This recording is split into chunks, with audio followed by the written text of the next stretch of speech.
complex syndrome that is also taking up Kenyans right now. We seem not to be all the wiser, learning from the past where people will come with populism and sloganeering and to sweep us again.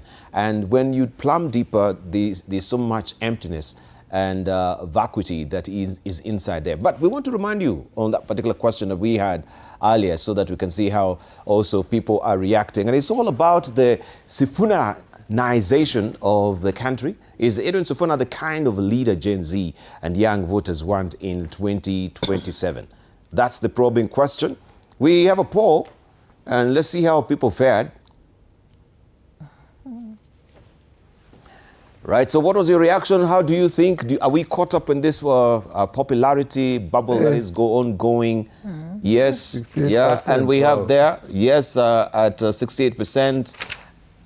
We have 25% there, no, and 77% maybe. They undecided. The tarakanithi, the swing vote that sometimes can make all that discernible difference at the end of the day. 68% say yes. But we need to interrogate, what is the discernibly difference between William Ruto and Edwin Sifuna? Of course, you can say he's not the president, yeah? But even William Ruto, despite the fact that he was the deputy president, he wore that particular messiah complex, signaling that came to the public, and they bought into his narrative. So what is so different with what is happening currently that we can say there is such a wide chasm of a difference that we can go for Edwin Sifuna? Why 68%? 68%, and I think those demographics shake to the core, to the bone. In fact, I saw him,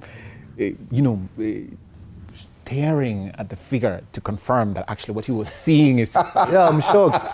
You can see. I'm shocked. It's a confession that he's making. I'm waiting for my son. He's squinting. Yeah. I mean, the screen is so far. Absolutely. So he's squinting. He was squinting to confirm it is actually 68% or 6.8%. He's shocked. And that is expressive of the fixation that his brigade, the president and his brigade, have on the so-called suppression of the youth, the Gen Zs and the young people. And they've never woken up to the reality that demographic is so swollen, it is so humongous that they cannot be able to manage. And this is a reality that he has never woken up to since 2024. And when he stared at that reality, unfortunately, he then had to, veil it completely. But that is a reality that brought him to the presidency. Was it? Not wholly. That not demographic wholly. You're talking about. Not wholly. Yeah, not the wholly. Youthful bulge. Allow me, because not wholly, because the Gen Zs or the younger generation who are now of age, who are being accused by Wamatende here not to be politically suave, not to be awake and conscious, and unfortunately he is dismissive of them, which I didn't dismiss. I said they need to go and register as voters. You should join me in calling them to go out and register. I have in They are not registered. I have in the past. Yeah. I didn't interrupt you. Allow me to finish. So you can see for Sifuna... Don't put words in my mouth. Yeah. For Sifuna, he is articulating and he's standing for with consistency. With consistency. That which the young people are looking for. Change, commitment to your cause, in the sense that they see him always at the Senate, on the floor, questioning the excesses of government officials, in a manner that is not attacking those people ad hominem. It is questioning their exercise of state power. And he has the fact and the scrutiny that he's subjecting them to in terms of the constitutional imperative of accountability is something he's carrying over as their aspiration. But that is not a favor. No. I'm saying that is his reflecting. Job. That is absolutely that is his job. work. But I'm saying the majority of them, including him, and he just won. Let me remind him, he won by a thin majority, very thin, razor thin, that I don't think he can sustain if everybody showed up. And he had to be propped and pushed by the government and the resources that were available. Today, he cannot, if he stood on his own. Let me remind him of that. But in Parliament, no, you're the one who brought it up. Yeah. You brought it up. But we need to bring it up. No. I'm not being will just get a our moment. time. Because you Let say him finish, the Dibal. senator, Dibal, he's just doing his Okay. job. Yes. He's just doing his job. And I applaud him. No. But I'm saying, in contradistinction, you don't see the same articulate expression of concern. What he's saying is that he's in touch with his own people. But he forgot, he told us earlier on, there's someone asking for a handout for bus fare to move from point A to point B. He hasn't told us how his government, how his people are going to ensure that there is affordable public transport. National Infrastructure Fund. Well, let That was not the All right, finalize. We go to Rachel now. Let me Time. finish the point. We need to come to Rachel. Sifuna, Time zero on my yes, side. so that I can give you the floor. Sifuna then is the embodiment to the young people of that which they aspire for in this country.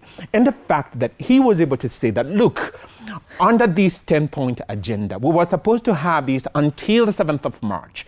And beyond that, then we couldn't sustain it, legally speaking, because within the context of this agreement, it has a time frame. The sunset clause was there, and it kicked off. But here we have a wing that wants to insist on it. So to the young people, they say that, but if it's in black and white, let's look at what he is articulating. Is it outside of what he said? And then he got the endorsement but there is a lot of Raila. No. Do you have Hang on. There's a lot of ambiguity and things are very foggy with that as well, even as a statement itself. Does it mean now on the expiry of the memorandum of understanding, then the entire ODM faction will pull off from the broad-based government? Because this broad-based government is really predicated on that memorandum of understanding. Right? But he had a shelf life. He had a shelf life. Yeah. And this is the dishonesty that we have in this country. But what you I'm saying, cannot take hang on. milk that has gone sour to fix your tea, to make your tea. I heard, a girl or a lady here talking about how also we as human beings, this is our atavistic nature. It's all about aligning our pockets at the end of the day. What makes you think that Edwin Sifuna is not capturing the moment for his own political capital and optics right now? I'm not overruling that. I'm not overruling that. That's what I'm saying. But I'm saying, and you ask me a specific question. One is different. Why are the young people, why are the Generation Z looking up to him? And you saw the statistics right there. Demographics are 68% for him. The minimum percentage that is undecided cannot be where it is.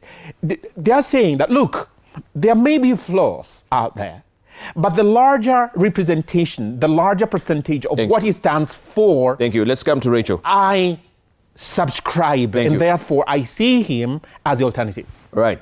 Thank you. I still need also to get the debunking of the Messiah complex. Are we caught up in that bubble? Rachel, continue.